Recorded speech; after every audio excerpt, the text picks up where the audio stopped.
আপনার মেয়েকে বিপদের মুখে ঠেলে দিবেন না। নাম্বার ওয়ান, আপনার মেয়েকে একা কারো বাসায় পাঠাবেন না। নাম্বার টু, অভিভাবক ছাড়া বনভোজন বা পিকনিকে পাঠাবেন না। নাম্বার থ্রি, বড় ভাই আছে এমন কোনো বান্ধবীর বাসায় আপনার মেয়েকে একা যাইতে দিবেন না। নাম্বার ফোর, বাড়িতে কিংবা গাড়িতে কোনো পুরুষ মানুষের কোলে মেয়েকে বসতে দিবেন না।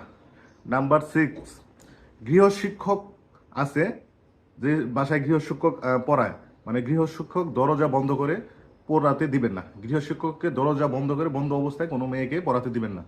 নাম্বার সেভেন, সন্ধ্যার পর মেয়েকে একা একা দোকানে পাঠাবেন না। নাম্বার এইট, কোনো অনুষ্ঠানে মেয়েকে একা পাঠাবেন না। নাম্বার নাইন, বিশেষ করে সন্ধ্যার পর আপনার বাসা থেকে আরেক বাসায় পাঠাবেন না, কোনো কাজে আপনার মেয়েকে আপাতত পাঠাবেন না। ঠিক আছে, এই জিনিসগুলো মনে রাখবেন। এই ছোট ছোট বিষয়গুলো কিন্তু অনেক সময় বড় ধরনের দুর্ঘটনা ঘটতে পারে। আপনার মেয়ের নিরাপত্তার দায়িত্ব আপনার অভিভাবক, আপনার ভাই হিসাবে বা বাবা হিসাবে ভিডিওটি শেয়ার করে সকল অভিভাবককে জানিয়ে দেন, যাতে করে তারাও সচেতন হতে পারে। সবাই ভালো থাকবেন, সুস্থ থাকবেন। আসসালামু আলাইকুম।